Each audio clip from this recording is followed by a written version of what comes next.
the farm up. Forage on, people of the earth. This was not necessarily education. Forage on, people of the earth. I see you in the big flowing ecosystem. I could listen, it's cracking the walls, trying to recover it, just trying to fix them. Your ladder goes up as the chimney swift delivers a swift drip of tree seed into some seaweed. And it all lurks up, puts it in your cup, best of luck. Flowers grow on top, wild spirits never stop. All one, every species, from food to feces. Growing on top, overgrowing, growing on top, always flowing. Growing on top, growing on top. Growing on top. You can have vegetables, lots of them, on your table next winter. You can have your own fresh vegetables on your table this summer if you have your own victory garden. Yes, there's no restriction on home canning and home processing of vegetables and garden fruits and berries. Plan your victory garden now. Get your garden plot lined up. Get the advice of a garden expert if you need it. And be prepared to grow your own for victory. This is a secret transmission. And be prepared to grow your own. Just for it. All right, we're live.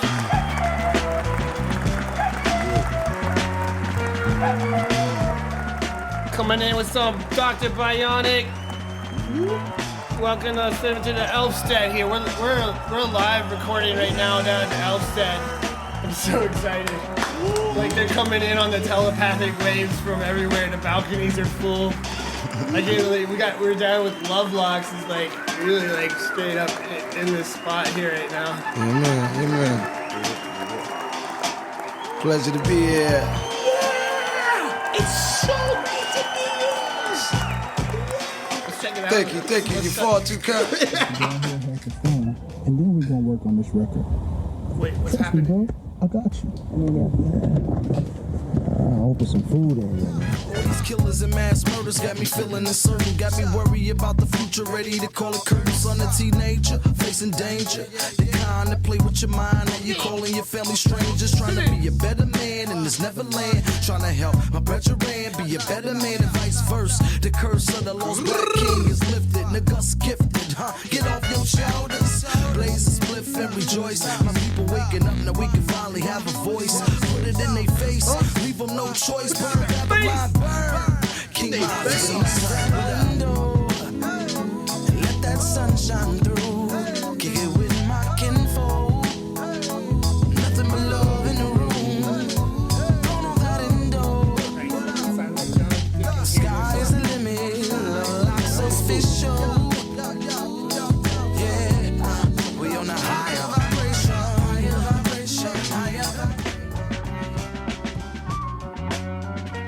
What are these doctors doing? Doctor's still. DJ Ande. DJ Elf. In the building. I like that.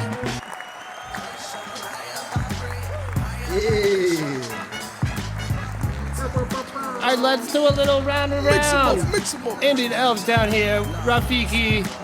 You all know Ra.Feke. He's been coming in to wake the farm up. All right, we got our boys here. Well, you welcome yourselves in. My elfie brain goes out into the name zone. I'm like thinking about sassafras trees and all the things. LuvLocs family members are dancing all around. What's up? This is so beautiful. JayVez. Yeah, man. Bless it. JayVez in the building. What wine? We got John, the artist here. You could do a poem. Heyoka Ayoobeie. Say it again. Come here. Heyoka Ayoobeie.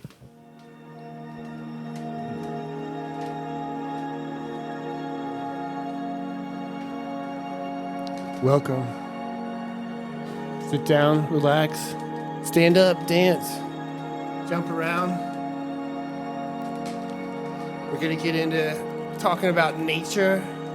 Not just nature, like the plants and the fungus and things, but I'm talking about human nature, music, love. So I got some Elf Loc with LuvLocs.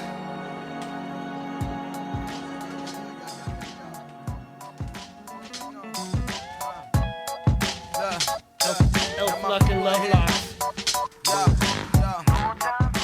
Hey, the Elf smooth with it. Smooth on the transition. Open up that window, let that sunshine through. Kick it with my kinfolk. It seems as though you do this for real. Nothing but love in the room. Don't know that endo. Sky is the limit. Sky is the limit. Now, if we start scratching, I would know something. Sky is the limit. I do it for real. For real. I do it for real. You guys are so amazing. Like, I just have to tell you again, you know, like, you're like Ra.Feke, since like we first been adventuring in gardens together. Like, I definitely have learned to hear plants talk to me in a different way. I imagine because you were sharing with me how they talk to you, and it's whimsical. You have so much energy. You're so alive. Yeah. You're a live creature here on this earth. I love hanging out with you. And you brought me into this last summer to honey and sage. And I got to meet some of these beautiful people that are with us here today at the Elfstead. JayVez, met you down by the water. Yeah. Pulled up on me too. Oh. Yeah, I think he was there to meet you. Yeah. And we were down. I think I took the boys down there by the water, and he rode up on me. It was like, "Yo, where's the party?" I thought he had already been back and set up and told you everything. He just came over and introduced himself. So it's always been good energy from jump. So appreciate you, you know, coming to rock with us. Such a good Pond one. de water. That's funny. Man, and you guys, like, I've been seeing some of your videos. Like, so when you guys get together, you have so many different musicians. That was just a conversation that was had. We just got reviewed, and it wasn't necessarily so many musicians. The community is just so large right now. Yes, I think we moved out of the being considered a band and more so a collective, because, you know, as a collective, there's so many of us, and we all do, though we all play music, we all have our theory, you know, and how, you know, when we can come together and match theories or find a place of compromise within those theories, a sweet spot, if you will, where they both meet, then that's where you got a place like the LuvLocs Experiment. Then it's like, from there, it's like, now how do we market this? How do we make it lucrative? Or how do we take it to the next level of that? So, And that's how you doing it? yeah, that's kind of how we keep it like tame, because it is a lot of musicians, and we have a lot of sub bands within the collective. So, I'm so curious now. Yeah. Curious. There's layers. It's like an onion. yeah, it's definitely layers. So though you have LuvLocs as the core, you have like sub bands that are happening simultaneously. Like my brethren, Ra.Feke has a collective situation called the Ra.Feke and Friends, and where it's more of an interactive production involving the crowd in a way of centered around friendship and togetherness. So it's a beautiful thing. So it's all in line with still the same message of love and unity and all those things. So yeah, that's why it seems more bigger than. That's why it seems big, because it's more of a community than it is a. That's one thing I've noticed, kind of being newer to the situation. It went from me learning the music to seeing everybody's skills to playing in a bunch of different situations with Ra.Feke, like you said. And then it turned from music to me telling other people I know who are looking for things that they need, that these people who were musicians to me at first are capable of doing, you know? And it's just like, and now it's less about the music and more about these people's abilities. But it's more about what you do, though. Like in terms of the the idea, like I'll say, like of the collective. It's like it's more about like the uplifting idea of telling others about this great idea, because basically you are part of the reason why I met the Elf. Because remember, I was on my way to a garden party that someone had told me about, and it was in Oregania, and I drove all the way out there, and I was lost because I couldn't find the location. It was very obscure, and I could not get in touch with any of the organizers effectively.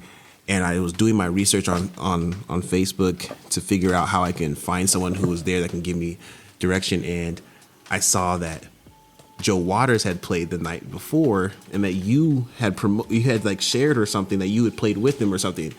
And I reached out to you. I was like, "Yo, can you help me find someone? Like I'm out here. I saw you were there the night before." And then you told me that you had connected with Sam the night before, first time ever. Told him that he has to play with the LuvLocs, like he gotta get connected, right? And because of that interaction, you were able to connect me with him, and Sam dropped his pin, and that's how I was able to find the One Earth collective, or Tending Earth. And then you were rocking the podcast there. Yeah. So that's what I'm saying. Like the magic is in the excitement to share. You know what I'm saying? Like the excitement to share, in this experiment is what keeps it alive and what brings us together.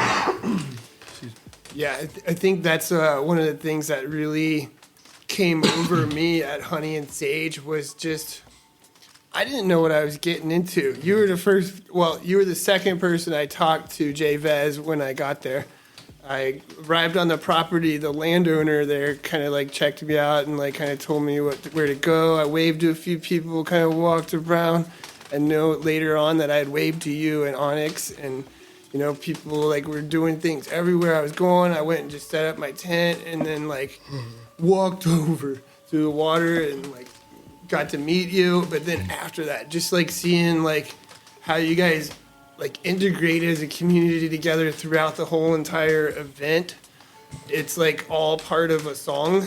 And like then seeing you guys being on the stage and having like interacted and been with you guys throughout the days, it was fascinating. And I always like being at a show where I feel like I'm part of the show even when I'm in the crowd.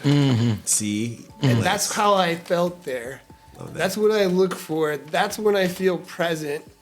Other times, like I went to a Grateful Dead show last year, 23, and it felt like nostalgia. You get me? Like people were sitting down, like they were like expecting some kind of show. I'm like in my head, I'm even thinking like, when's the last time did they write a new song? Yeah.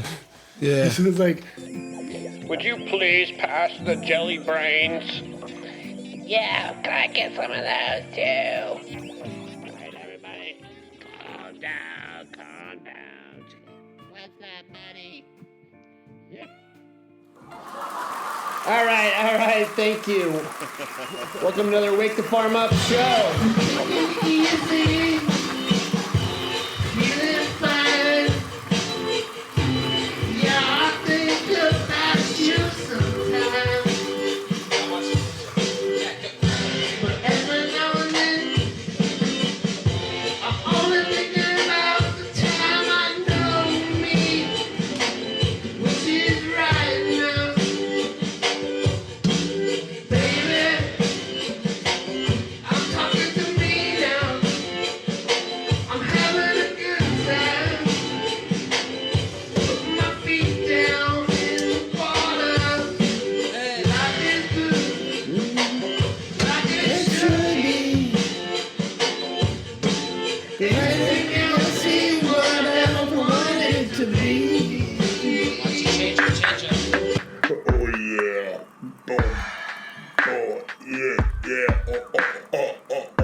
now.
Now it's more like it's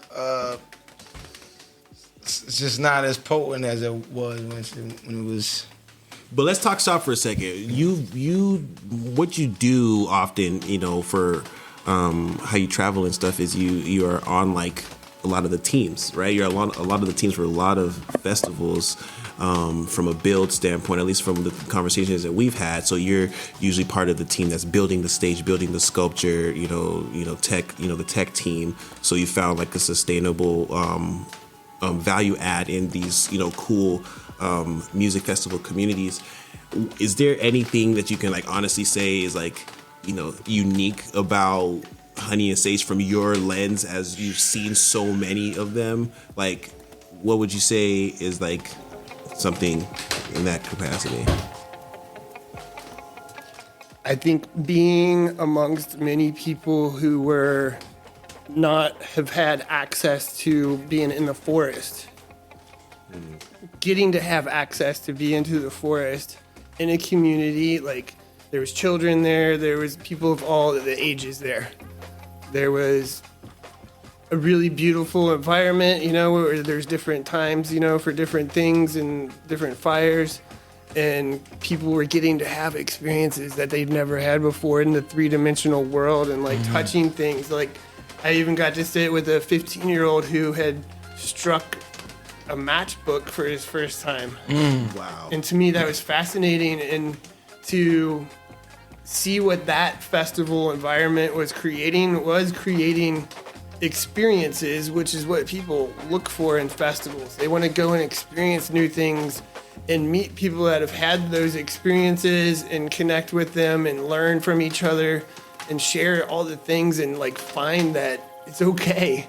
It's like okay that you haven't ever camped out in the forest before, but we're doing this all together, and like it felt safe, like everybody like you could just feel safe in a tent. Yeah. Or talk about the water. You want to talk about, because like Sunday, just to wrap it up, it was an amazing weekend, right? Wait, before we go to the water, I want to, because he just wrapped up the first day. I want to talk about that night and what I seen that really made my heart smile. As tired as I was, Yeah. when I came back from loading up all of the sound with Matthew, and I came back there, and that fire pit was deep. I'm saying, and first of all, I knew my brother Ra.Feke was winging it, because I don't think we had it fully planned out how we was going to really curate the fire pit thing. Now the fire pit thing has, for the last 2 years, has happened organically.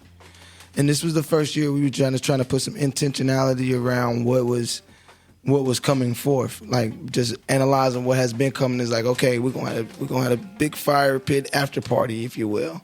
And that usually up until last year was just songs. We just get together, make up a few songs. There'd be about 10 of us around there and we jamming. When I get back there this time, it's like 25, 30 people around the fire. Yes. And my brother Ra.Feke is trying to hold it down. He is holding it. Fuck trying. He's holding it down.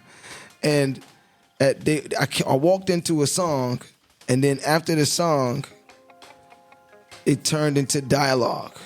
And I'm like, okay, where is this going? What's happening? What's going on? And Conversation karaoke. Conversation karaoke is what he called it. And it was a fucking hit. I think it was a hit. I think people, you know, when you think about fire pits, what happens around the fire? You usually sing or you tell stories, right? So the conversation karaoke piece, then it allowed people to share stories based off of the questions he was asking, and it allowed people to experience a fire pit session.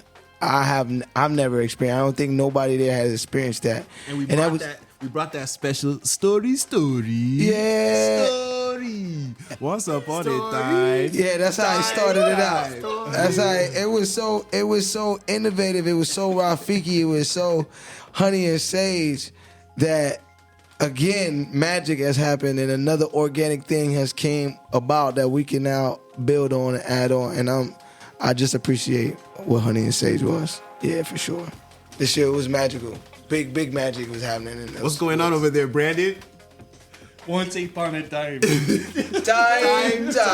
Hey, but we can talk about that for a second because it was definitely innovative. So I got a question. Real quick. That's what I was trying to get to. I'm sorry. Yeah. So my question is, Ra.Feke, where was your mindset at during that time of putting that particular thing together? Because, you know, I was supposed to be there helping you, but I was putting the music up on the stage. For sure. So how did you come up with that thing? And then from your perspective,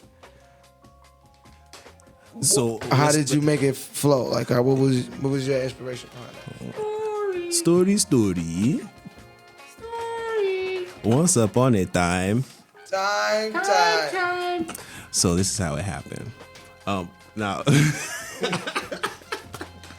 yo, okay, so boom. Hey, that's how it went, though. Yo, that's so exactly basically what happened was we had been so intentional about Honey and Sage this year because we knew the opportunity that we had. So we were managing the flow. Tags and I were managing the flow from jump, right? From showtime at 5 or before, we had had everything locked in. And so we were definitely following that. And so our note was by, I think it was, I want to say either intermission or halfway into the second set, I was gone.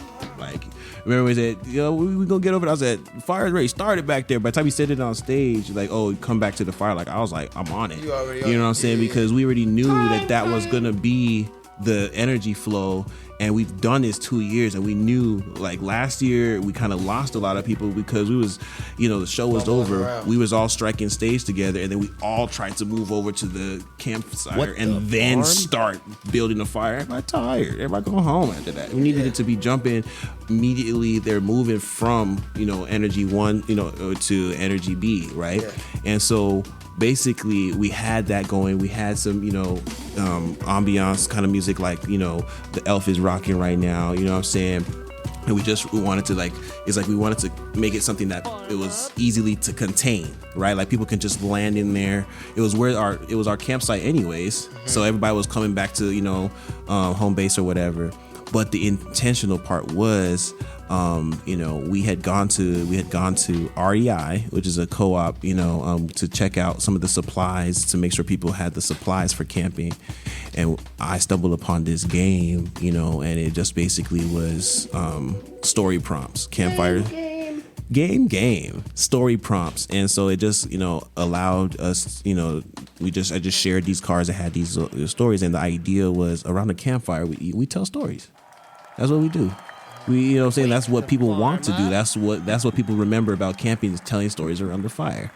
So it's like, why don't we do that in a large scale? And my wife and I and friends we've done conversation karaoke with lo-fi and just hanging out in our apartment talking, as opposed to listening to music. We'll talk to each other with music behind us, like our little podcast.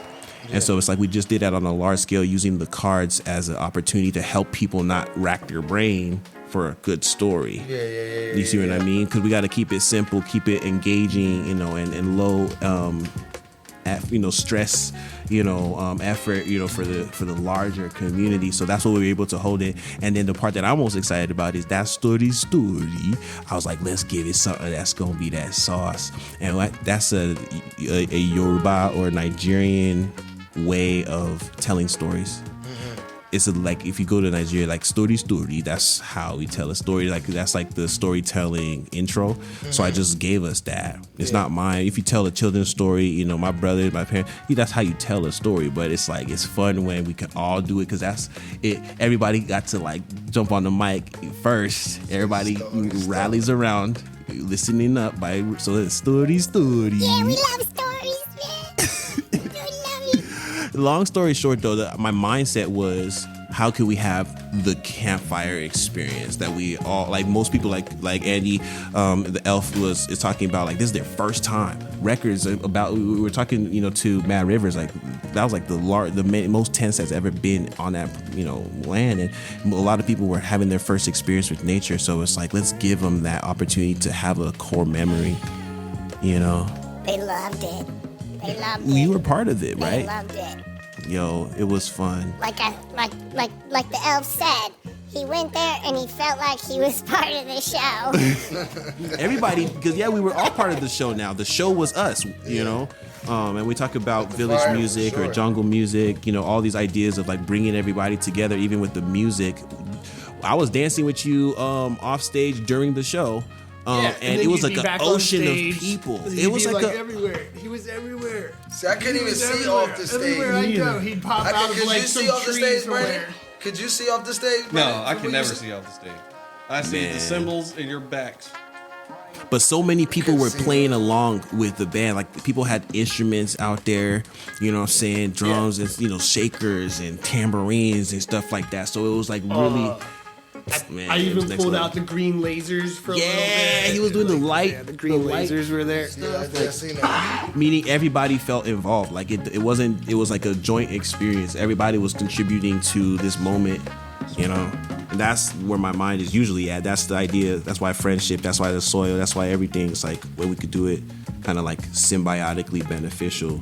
It makes it something where there's more vested interest.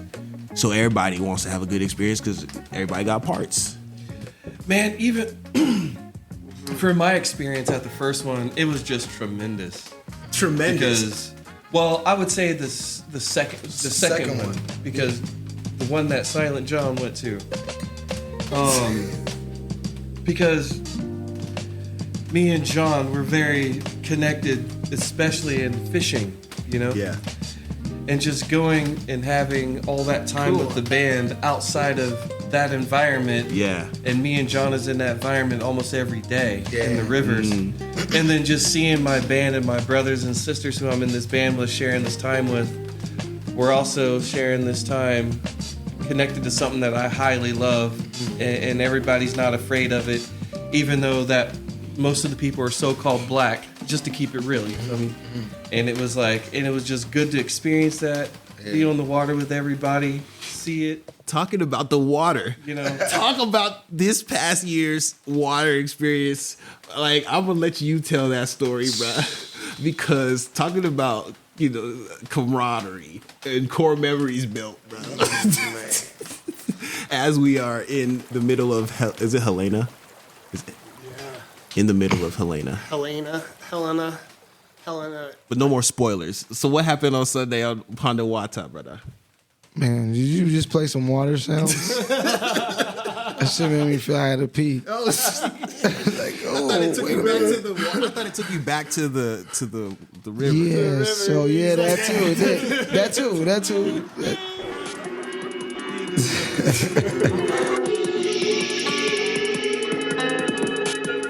Now breathe.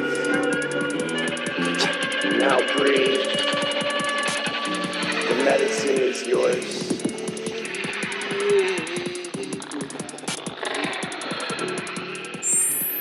Royal fire though, like I don't know what it is. It's like I want to be like, all right, let's all take a break. So JayVez can It's the natural mystic, man. Yeah. Wake the farm up. Wake the farm up. You're waking it up, dude. Like earlier, we were walking around on the Elfstead here, and you were mentioning, you know, like I think I was saying something about some of the music you guys have being found on different platforms and whatnot, and you were kind of mentioning how you guys are just creating it, and like there's so many of you, like you're getting this music together and you're putting it out there and finding your way with it organically. And like, what are like some ways that you've found to bring like a message of connection with Earth that you're bringing through music and culture and people? Like, what do you see like you're finding in that organic path right now that's so technologically infused? Bless, great question. I think it's the opportunity to tap back into our basic necessities. In flow. Like, it's one thing to need to change and have to put effort towards change, but like being amongst the elements, it always seems to be like nature is not fighting with itself. So naturally, you want to be in flow. You want to find where you fit in within that particular space. The more time you spend out there, and music can be that thing too. Music is just something that we can control. That's also affects people naturally on the spectrum of frequency and understanding you know what frequencies do what, right? So when you go deeper, then you understand that that's the same frequency that makes a flower a certain color or a stone a certain color, and this is why stones are related to emotions that are related to people, and that's all together. It's not separate. You know, it's all examples of each other. So to find the infusedness of it all is not really hard when you go deep enough to understanding like what are we doing with this music. Okay, we're trying to make people feel good. How can we make people feel good? Well, what frequency does it need to be on? Do you do the research on that? You know what I'm saying? And then it's like, okay. I've been hearing about that. Yeah. These different numbers of things. And like 432 hertz. Yeah. Well, here's the thing. There's a 10. Does it hurt? Every time somebody says 432 hertz, I'm like, it does. 432. But it does. It hurts good, though. It hurts good. It hurts good. It hits the heart right away. It's like it knows something. It's like, oh. Yeah. See? No, it does. And there's a lot of science out there around hertz. And when you understand that, then you know what to set your earpods to in order to get that phantom frequency of 10 that releases serotonin into the brain. See what I'm saying? Like the body is held together by frequency. Everything we touch matter is held together by frequency. So this is what kind of like, I think there's a Chinese art that allows Chinamen to absorb more pain and not, you know what I'm saying? And because they study the frequency of the thing that they're coming in contact with, and then becoming that frequency or mimicking that frequency allows you not to break your bones or split your hands. You see it walking on stones and all this. This is a technological thought process that we as Americans are so dumbed down with the distractions that I think we're just now scratching the surface. Some of us get there naturally, but I think the more time that we spend in nature within within certain frequencies is going to allow us to tap back into that and understand what that is and be able to alchemize that, you know what I'm saying? And I think that's what we're moving into with so that's all we're trying to do. We're trying to do our research on our end because there's another side that is using the same information for not so good things. Will aid in the evacuation of homes within the range of military operations. It's a code red. Things are starting to be getting down. We're starting to dread. I'm worried here. I'm worried sick. I got anxiety. I got fears. How we gonna make it through this one, yo? Gonna come up from the ground, boosted through the pavement. Is that in every town? Underground. It's the life of the earth. It's inside of me. Wire growing. I'm an animal. I'm wild and free. A leaf. The system requires that you enter your number. The system requires that you reply. Reply. Please reply. The system has given up on you. Alert. It's a code red. People out here, they're starting to dread. Alert. We got worries. Alert. We got mouths to feed. We got babies coming. We got new ones every day. I'm sure it's yours. We're holding them all and we're saying, hey, you are loved in this world. It's definitely yours. You gotta know that. You gotta feel that. You gotta wake up every day with the sunshine and say, hey, I am that. I am that. I am that light. That light.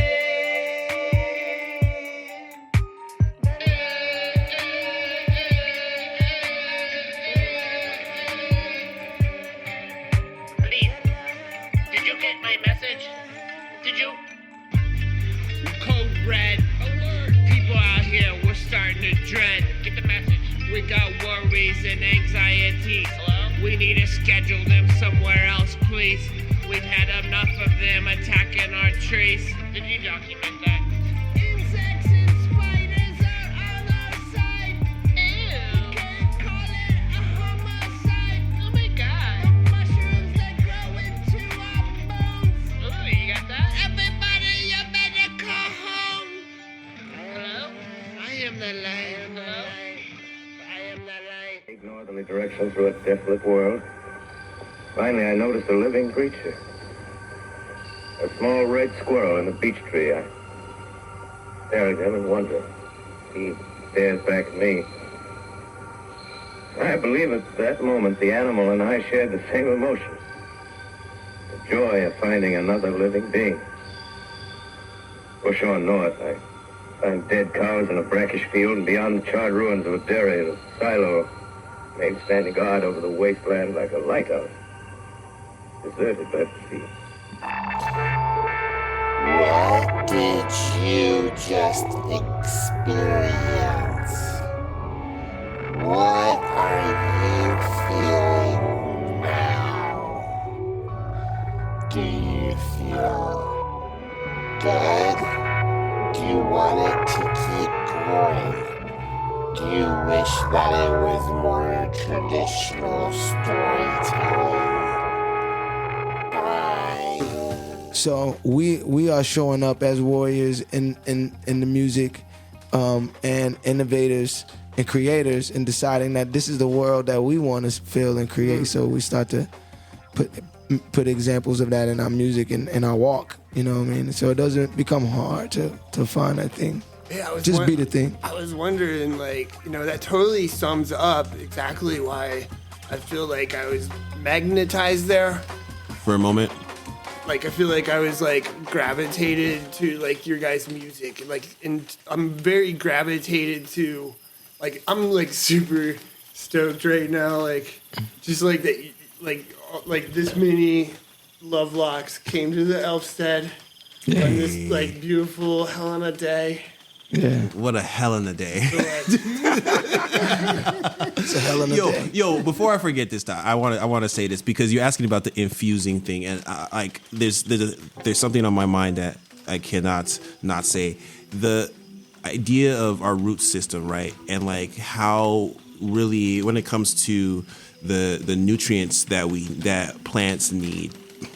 There are like kind of like two different type of things. They need like biological things, which are like living things, and then they need like mineral things. And the mineral things are best gotten from the core of the earth, right? Wait, what do you mean? The core of the earth. I was being very dramatic, but the bedrock, right? Like, you know, like when you're talking about ancient is it rocks, MPK? Like I don't know. Yeah, like is it? I mean, I don't. More rich than minerals. Yeah, like minerals and things like that. Maybe phosphorus would be one. I know like potassium, nitrate. Some of those things can come from biological things like living things, you know, and things like that. But some minerals are needed that come from the bedrock, or you can put the minerals into the soil from the top down. But best way is when the roots pull them from the core, right? And so when you're talking about the gravitational pull and stuff like that, and we're talking about like what holds the roots together. That's the mycelium network, which is like a kind of like a fungal network that's also frequency neurotransmission that allows the different root systems to communicate to different plants and be like, that plant is lacking in iron. This plant has iron. Let's send iron to that one. So when it's pulling from the soil, it's getting iron. That it needs and where it's coming from, root exudate or whatever. But like it just, when we're talking about how we're infused as as a collective, it's like again that ability to create a situation where it has that pull, it has that gravitational pull, and we can also like send resources. We can deploy resources to different places based on the scenario. Are we pulling or are we sending or whatever, or what we need? It's through the science, like, and you're talking about the Asian art, martial art or whatnot, so I was talking about modeling. So modeling is like, okay, that's something that's kind of foreign to me right now. I don't really understand that, but I love the idea of it, and I wanna put it into practice. Like I feel like it would be so cool to move my energies and all that in a way. Brandon knows how to do that. He does, right? And so like I can learn it, because that's one thing I wanted to talk to you about. Like, learning that stuff. Chris know how to do it too. But in addition to that, we can see it or we can study it by our interaction with mushrooms, or through understanding the mycelium network, and through us, because it's the same thing of sending it this way and pulling it from that way. We can do it with each, like in our communities. Like, okay, how do I like cultivate trust or build this relationship so that when it's time, I can empower that thing, or it can empower me. You know what I mean? An example of that is being a system builder, because I've been working on this thing where I do less with my hands and more with my mind, right? And that takes practice, and you got to practice those things. But the reality of it is creating a system that works without you running it then allows you to have access to a team, But you got to create a door to it. You can connect back to it. Sometimes we'll create things and let them go. But as far as like communities, and mycelium networks. So I look at our community not only as a community, but also as an ecosystem or a network. You know what I'm saying? And networks are usually small things connected through sources, you know what I'm saying? So that they have access to each other, the same way that the mycelium network is set up, in a way, I would say. And I think systems are the solution to being able to. We have to create the thing, not die while we create it, so we can step outside of it. So create it in a sustainable way. Then, figure out what that looks like, And that's what management and supervisors and the right characteristics and the right time. The wind got to blow the right way. It's the science behind it all. Yeah. You got to know cool people like elves, like that have elves, like food and forests, Brandons and Silent Johns. Because people that I think like what you really got to know is your role, and and activate into it and feel into it, and then when you find yourself at an amazing place like Honey and Sage or some sort of music festival where a lot of people are showing up in their role in the ecosystem, and they're able to interact and be together. Yeah, that's beauty. That's like when an ecosystem, and it's like when little parts become one bigger part. That's like the story of biological life from a certain perspective. We formed from these one-celled organisms that had this loophole of life, of collecting sunlight and making, and then like mosses formed, and then over the times, you know, all these more complicated structures coming from patterns. You know, the word itself even comes from father. Yeah. And matter itself, that word even comes from mother. Wow. They came together, the structure of the matter, and it turns into these forms of life, and we are all connected. It's one thing, and moving around together. You just got to know your role. We don't always have to understand all the other roles, but sure, you know, understanding what we're reading in the system and the signs, you know, like talking back to the soils, what's deep in the core. When you're eating foods from trees, you're eating foods that are coming from closer to the core naturally, like bronchically, like dendritic patterns, like lightning bolts into this earth, you know, slow moving, and they're pulling it up, you know, into their trunk and their branches, and it's all connected. Boom. Yeah. And like, you're reaching out to it, like this pawpaw fruit in my hand, and it like, you crack it open, and it's like the tastiest fruit in the land, really, in the moment, and you just, you're so present. It's doing its role. You're doing its role. The flies are what pollinate the pawpaw tree specifically. They're doing their roles. You know, they might have just like early in the spring flew off of some like carcass like in the forest somewhere, and then came over and pollinated that flower, and it's the best fruit. It's amazing in the land at that time of the year where you are. And there's so many beautiful smells that come in and connect with you. You know, and they're coming up from trees, on flowers on trees. You know, you smelling it, and like, you know, meanwhile, like, there are some things close to the core. I was thinking about this core part, you know, like heavy metals and stuff. They're naturally inclined, the biological life system in the membrane of the earth is inclined to like let that sink down deeper, and, you know, they're heavier, they're attracted to the core, so there's gonna be energy of those things moving down. And pulling up. If you watch like a building made out of metal over time, it'll get overgrown by things, plants, biological life, and then eventually it'll like oxidize all the different metals, and it all goes back down, and it tries to get back down deeper into the earth. And that's what happens. Life just will swallow it over someday. All of it. Wow. Yeah. Never thought of it like that. Yeah. I mean, there's, you know, people, you know, there's this whole idea even that there's like ancient kingdoms beyond what we even know, because the kingdoms may have been swallowed into the earth a long time ago without certain signs that we know. Right. Like we're definitely in this like era of imprint of microplastic on everything, and like how do we handle that? Do we go into it? Like, what's my role? Is it my role to be like, I'm a victim plastic and the culture, or like we gonna look at what helps the plastic move through us, like so it doesn't get stuck onto us, you know what I'm saying? Like heavy metals, like cilantro, it helps move heavy metals out through your blood system, helps move it out to your kidneys, everything, you know, like there's all these different herbs out here. They're just like waiting and trying to connect with people.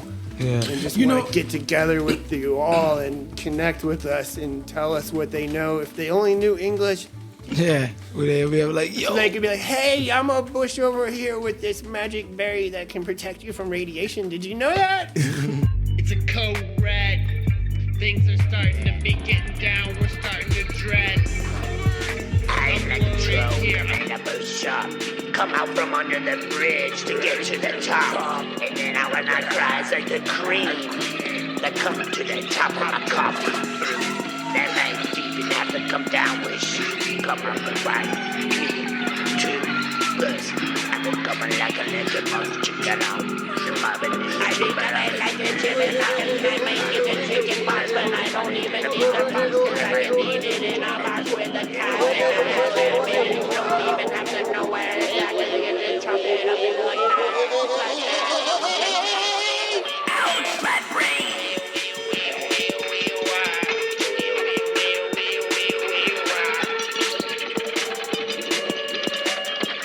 Thank you for joining us for this short audio experience brought to you by Break the Farm Up! Come on! Break the farm up!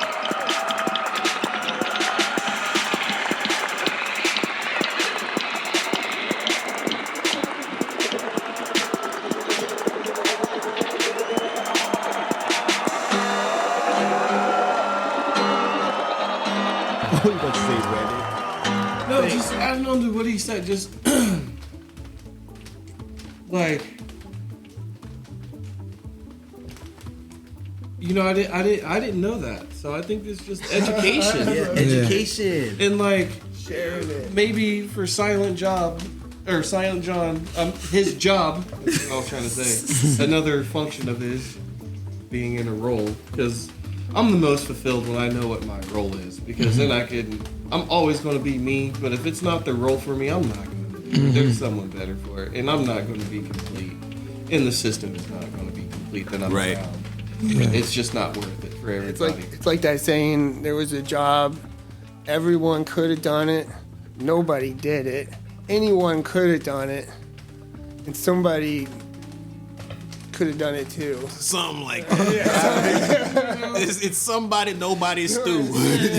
And it's just like, for those people who are like me, for, you know, just realistically, for my position in something like that, I know I'm not going to go put in the time to really make a big difference, but what time I could put in is just like trying to develop something for the LuvLocs with John, just so that people like me could be educated about that stuff. And then, you know, turn for example, like our music, you're creating a magnet to people like you. The magnets. The magnets, you know? Like, they start to particulate into something even more than any of us could have like visioned yesterday or. Well, check it out. Speaking of Honey and Sage, for a second, let's go back to Honey and Sage for a second, just as a focal point, right? And you're talking about roles, because I was given a role to help with the conversations around survival, sustainability, and thriving. Really, thrival.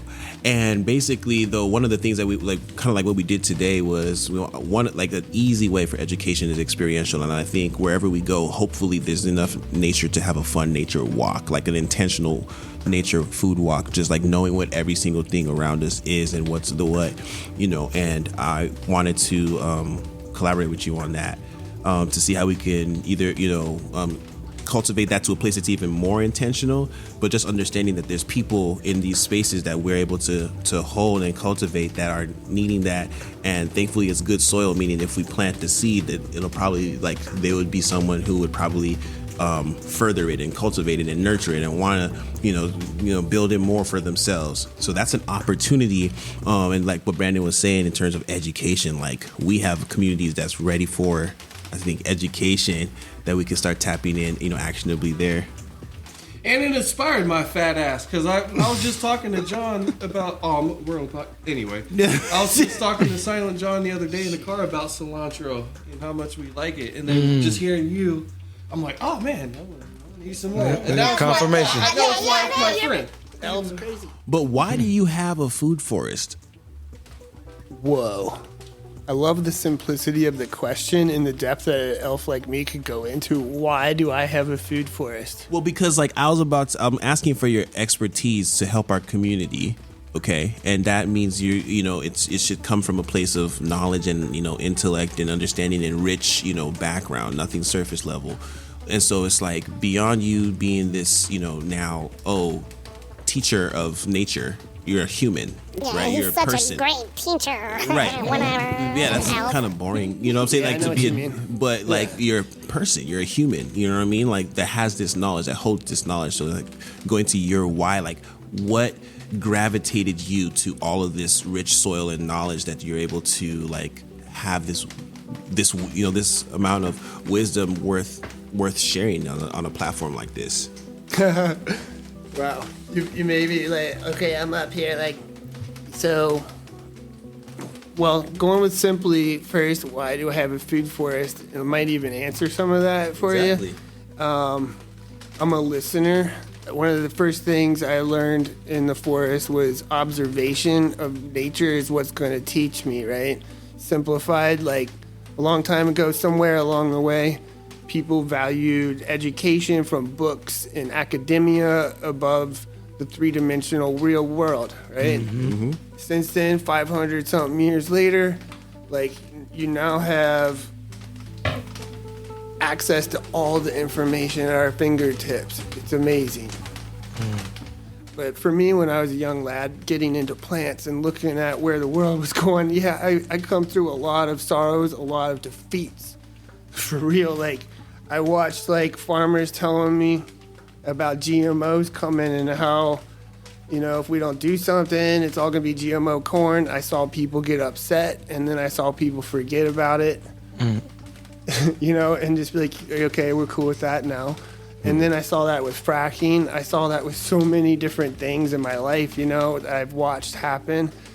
But I'll look at my journals from when I was 13, and I was writing about connecting with the earth and liberating my own mind and seeking that out.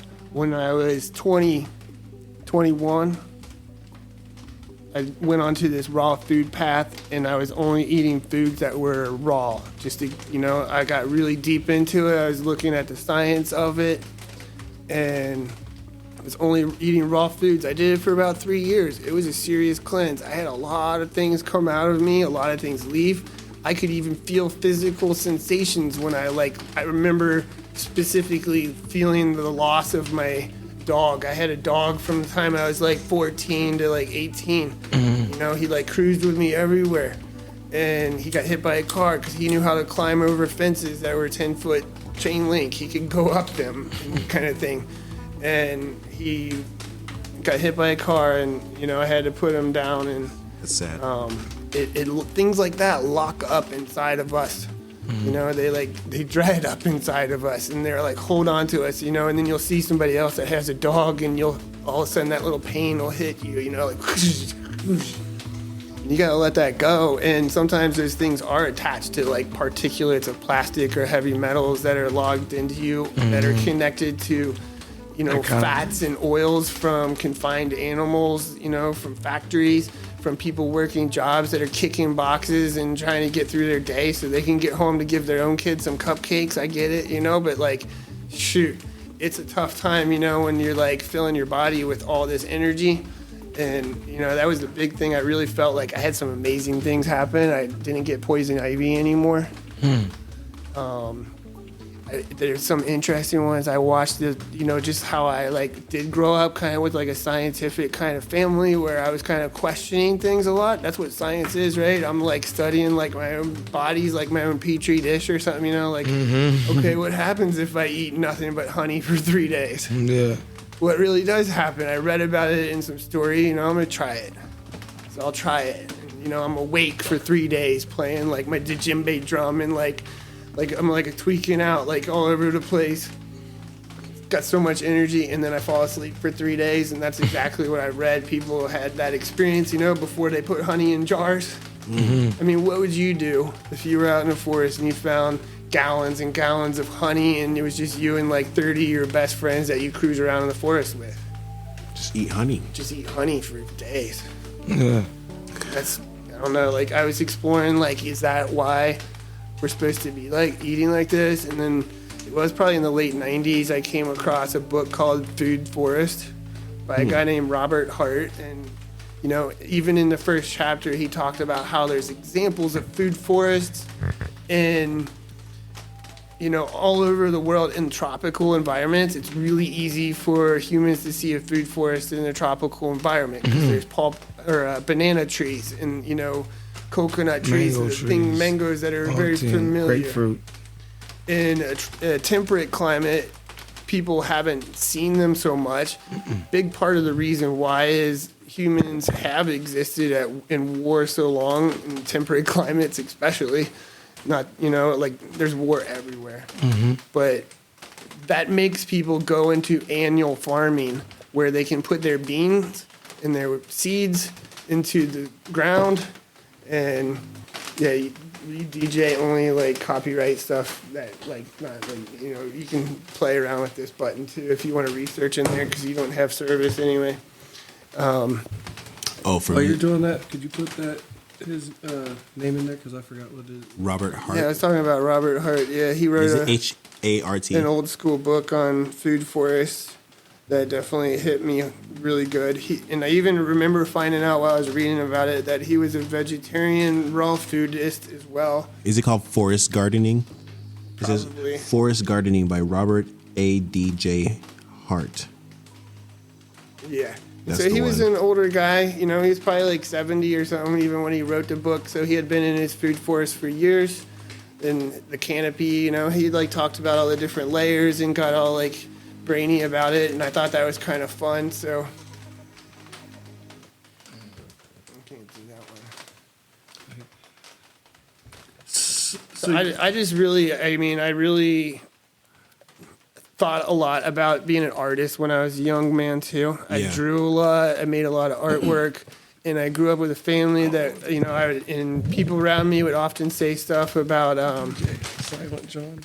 Yeah, I got this. Here, come here, Silent. It's just funny, like telling this elf story here. No, it's cool. While you're doing that, one thing that I listened to you say was that like the forest comes from learning from defeat. Oh, gotcha. What do you think? Does that like The forest comes from what? learning from defeat? Yeah. I feel like that's what I was even saying, Based, right? It's like 2024. the different like, defeats that you've experienced, right? So many defeats. I feel like that's where that's survival, right? Yeah. Because bro, Forest is about survival. look, bro, if we're talking about 25 for like real, that. like if we're gonna do something about surviving and thriving, and I would do anything intentional, bro, we're gonna make it align like something real. You see what I'm saying? So I was like, let's start with the mindset, like you see what I'm saying? Like, what does surviving look like? But like, so you were talking about when you say learning from defeat, like that's that is something that I think we can all resonate with and try to learn how to do. Learning from defeat, and that it builds a forest. Would you consider this off grid? Just consider what you're doing out here Semi off grid. I'm set up where if it did go off, I'd be comfortable and fine. Like my heat from my home is wood, so I'd be warm if it was cold outside. I could cook on the wood stove if it's cold outside. I could cook outside if it's warm outside. I dehydrate a lot of things, so I keep a lot of things stored where they don't need energy to be stored. They do need energy to be dehydrated right now because the dehydration process, I need to make a smoking system or something that is fire fed. I've built solar things and different things, but it's so humid in this environment, it's hard to dry things out thoroughly enough that they don't just become moldy. So I have used electric for that. But there are other ways to create electric too now, like take an alternator out of an old car or something, and hook it up to something that you can spin. Bicycle, hook it up to whatever you want. And you can use that alternator to generate electricity. And I think I know how to do some of those things. So I could even hook my car up to part of my house if I wanted to, if everything was down for too long. There's. So that might be like, how could we start creating like semi off grid systems? Like meaning like, okay, some things that like even having a generator or something like that, or or a non-power situation or whatever. Like just thinking about, because off grid is like what everyone thinks about wanting to be. I think the biggest thing is to, even as we go forward into this future, that's something I saw. The word sustainable go from a beautiful word to a word that was used for advertising things and making claims and whatnot, right? Mm-hmm. So follow me here. And I feel that there's many things like that change over time and, like become different things by how they get swallowed by something else. Mm-hmm. You know what I'm saying? And I feel like that's, always going to happen. That pattern always shows up in some way. So those who are, back to what we were talking about, finding their own genuine roles are constantly having to adapt to survive and made through all these different defeats. And, watch, when I first came to this property 15 years ago, I was like, cool, I'm going to be outside the city, and certain scenarios that I had put in my own head, like end times could come, I'll be safe here. But then I was like, I remember the first month I was here, I was reading a science fiction book about how they deflected missiles away from the cities. and out into the rural areas where there'd be less casualties. So I'm that guy taking the hits of missiles out here, right? You know, so they're, you know, but meanwhile, you know, I got so many little circles in here. So there's you know, like this survival kind of situation of it, you know, like being off grid and getting to that point where you can exist off grid the best that you can. I mean, there are people in our families that need electricity for certain things. That's the highest priority, right? Power, like, yes. You prioritize the power for the most important things. Right. Like there's like things like, I don't know, people have heart monitors and oxygen tanks that need power and charging and things. Those things are pretty important, right? Yeah. Or like you prioritize dehydrating things because that's going to help you store your food, you know, longer, better. So like it's kind of like a preparatory, you know, task that you're using the power for. But here's like where I'm going with this in the long run. We're in the state of Indiana, where in 1937 I read only 30% of the people had electricity. That's not even 100 years ago. We don't even need that much. We don't need as much as we're asking for. People are asking for more and more use of it, and they're asking for it to be green, right, and renewable. It's like we can have thousands of windmills everywhere, and it still won't be enough to run 6 washing machines in every household. You know what I'm saying? It's like, and that's why it's annoying that usually the sustainable efforts of a city would be surrounded like by specifically like, you know, green energy, because that's kind of feels like a cop out.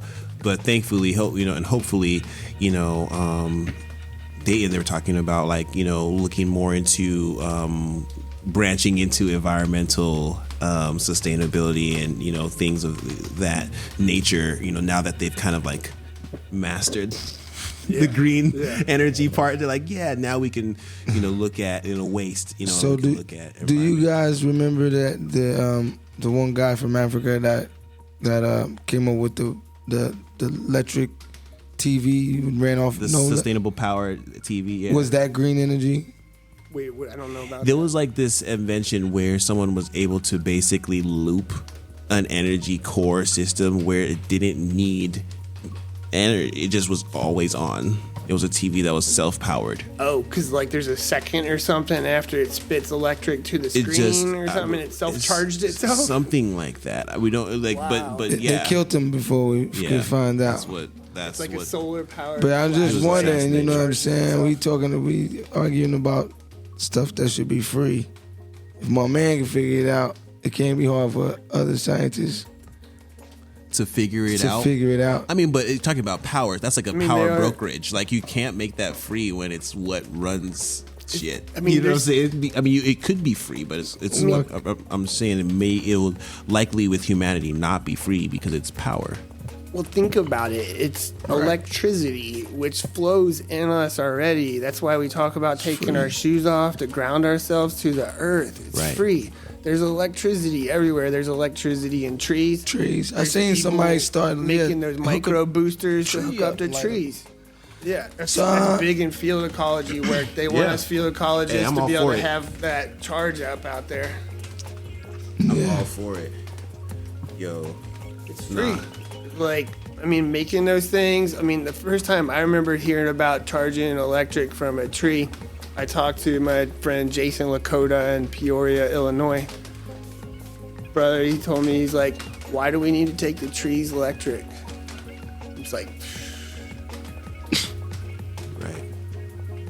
I don't know.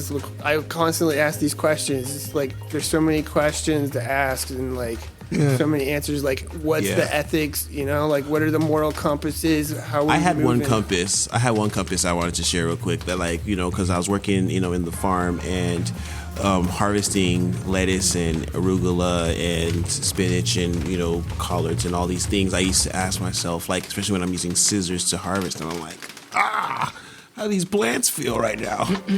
Like, if I was a plant, yoink, just out here just plucking these things out, like, wow. And it's like, how do they feel? Like, what do they want? You know? And one thing that gave me some level of peace of mind, still it rocks me though. Like, it's not, I'm not fully understanding of this because your vegetables are alive. They are alive, right? Electric food. But what I understood what I was harvesting from lettuce and arugula was the fruits of it's like the produce is what they produce most abundantly, right? It's their leaves. You pluck them, they coming back like boom boom. Yeah. This is their so you're not eating the plant, right. Like that's you're their eating thing. what they're producing. Yeah, it's just like you creating something.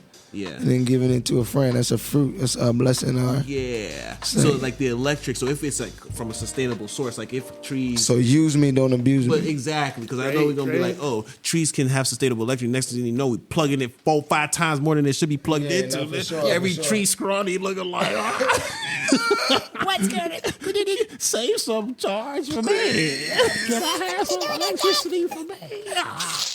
That is the trend. That's the trend of how we use resources. Do you have water? Son, man, baby. this has been real, man. Like, bless up, my brother. Yeah, you guys know about that electro culture, right? Yeah, so like that electroculture stuff, you know, like where you can put like electric coils around things and draw in electricity energy for your gardens and stuff. Like copper. Yeah, but just imagine like the Earth 200 some years ago even. I mean, I'm like vintage 79 and like there was 4 billion people on the planet then. There's 8 billion now. My lifetime is freaking doubled. Imagine it 200 years ago when there was copper in the forest, just like on the floor, on the rocks. Like, copper rocks. Existing where they were placed. Natural. And like, you know, maybe some of it was collected and hammered into some ornamental special thing, you know?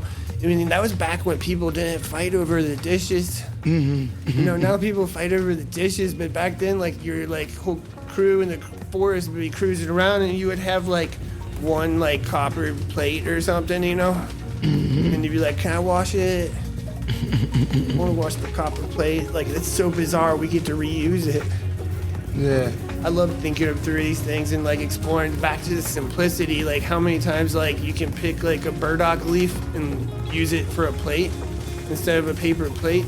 I think we have a lot of sounds going on here. Yeah, you got a whole orchestra. It was lit. Man, my heart was awesome. Next level. Say it this way.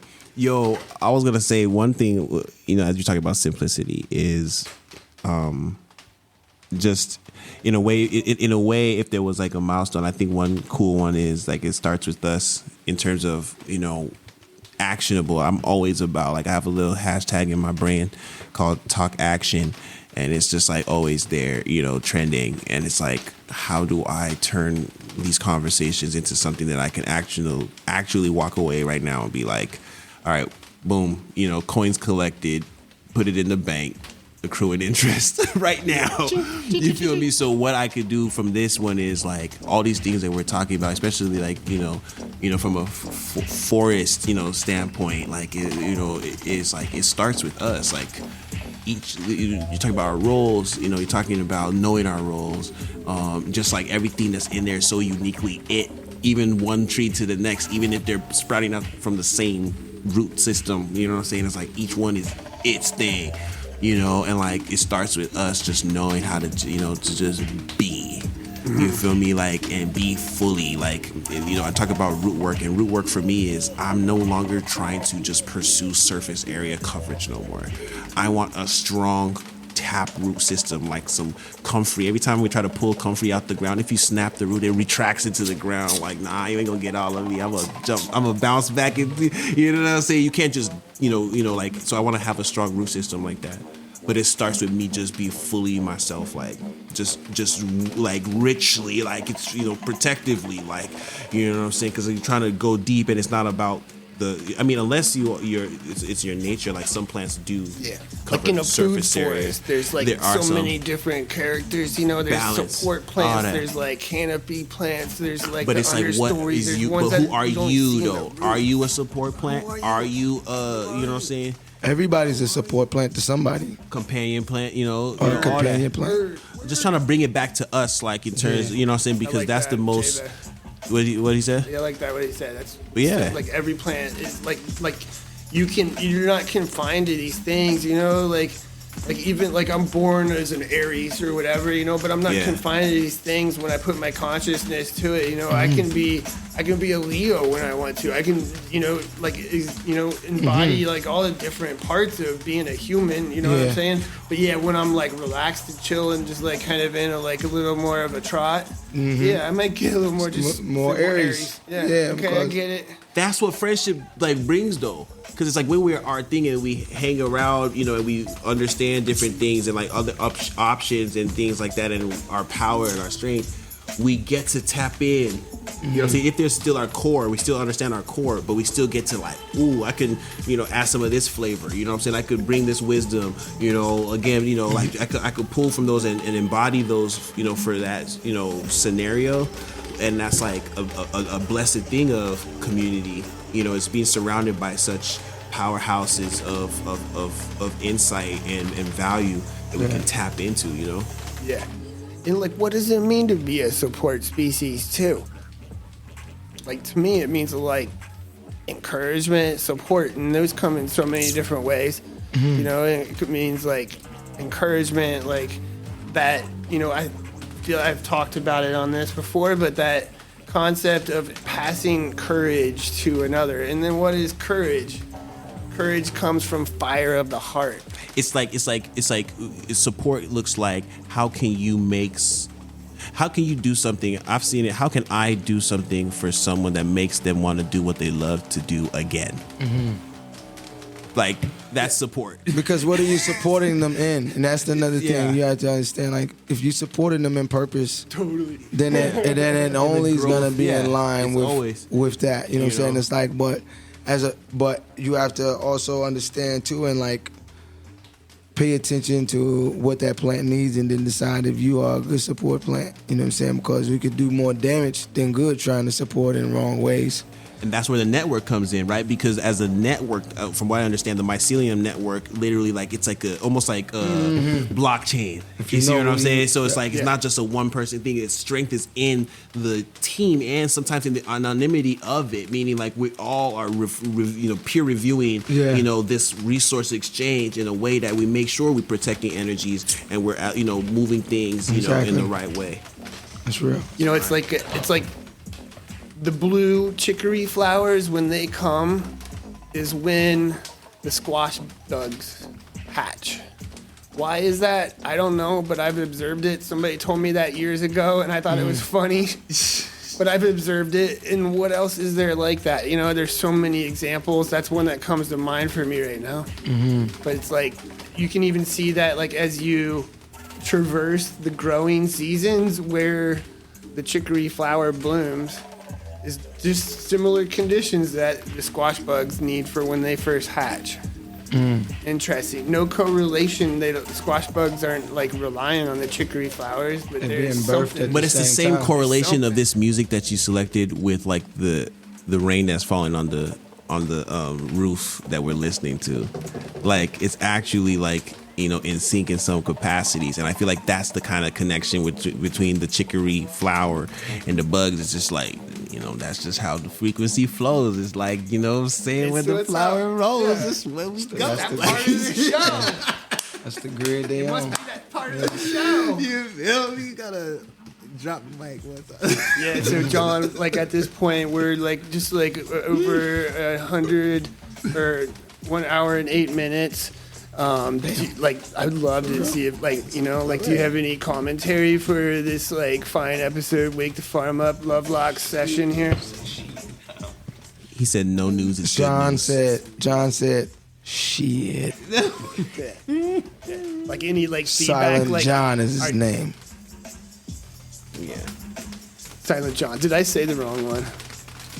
I didn't say the wrong one, did I? You wouldn't, like, that would get him talking if I said no, silent, but there was positive. Like, we've had positive, you know, feedback John, throughout the whole conversation. Like he talks. Yeah, he talks when he wants to. Yeah. Leave John alone. Yeah, he's playing drums. He's playing drums with the rain too. Yeah, he's listening. Not totally silent. He's taking it in. He's an observer. Bless that, brother. Hey, this is like, no, thank you. Great combo. Elf. Though. Yeah, man. Thank you for welcoming us to your cottage, your food forest. I mean, showing us all around. I've learned so many new things. Did you even on and this is my second time being here, and I learned new things this time. You gotta come set up at Honey and Sage, man, next year, man. Did you get why I built a food forest? Well, yeah, because you said it was because you experienced so many different like defeats that you overcame them to a place where you're still here. Do it for yourself. You know what I'm saying? You're doing it for you're doing your thing, bro. You know what I'm saying? You're surviving and thriving. At least that's what we picked up so on. I simplify it, I guess, is like when I was younger, I was an artist. Okay. And I looked forward and I was like, I don't want to be a starving artist. I need to plant a farming food. artist. Oh, shit. A farming artist. And it's given my art even more like food than I thought it would. Yeah. Yes, because you got to feed your art and you feed your heart. Well, you got to eat while you're trying to do your dream. So, because a starving artist represents someone that's trying to do a thing, but they're not getting paid the value of which they're putting forth, the energy in which they put in the thing. So by having a food farm, when the food's the art, you can eat the art. You're already gonna eat regardless, so you can then focus on your art and not worry about where your food is gonna come from. But your food is the art, so you're gonna worry about it and you're gonna be able to eat it. It's almost like being able to eat your cake and have it. As an artist, do you consider food part of the art? Definitely. I think, like plants and working with mosses, it gets me involved with plants that aren't part of the food even, honestly. It's like working with the earth's resources. They art part of the food. I talk to artists a lot, like a lot of the old art greats or whatever that we'll read about, like Van Gogh or something, like what they were doing in their time, they weren't just going to the paint store and buying paint. They're going out to the forest. And looking for things pigment, that they can mix with linseed oil to make their own colors, to make their own paint. Nice. Yeah, I'm trying to get myself as raw as I can with like my artworks and like material selections and things of all of it. So outside of farming, you actually do painting and things. Yeah. Can we see some of your paintings? Yeah, we got some of my botanical illustrations there, and there's some of my other abstracts in there too. Did you paint the mushrooms up there? No, there's mushroom paintings with the raccoon. That's one of my friends, Veronica Rose.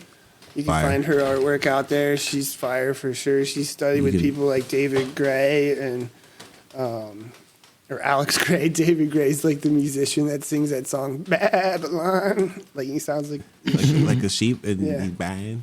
So that's a photo of some. Now we might get John talking. He's talking his language here. now. So you guys, you're not gonna get me. You won't find this art on the internet quite yet either. So you'll see it out there, people. If you know.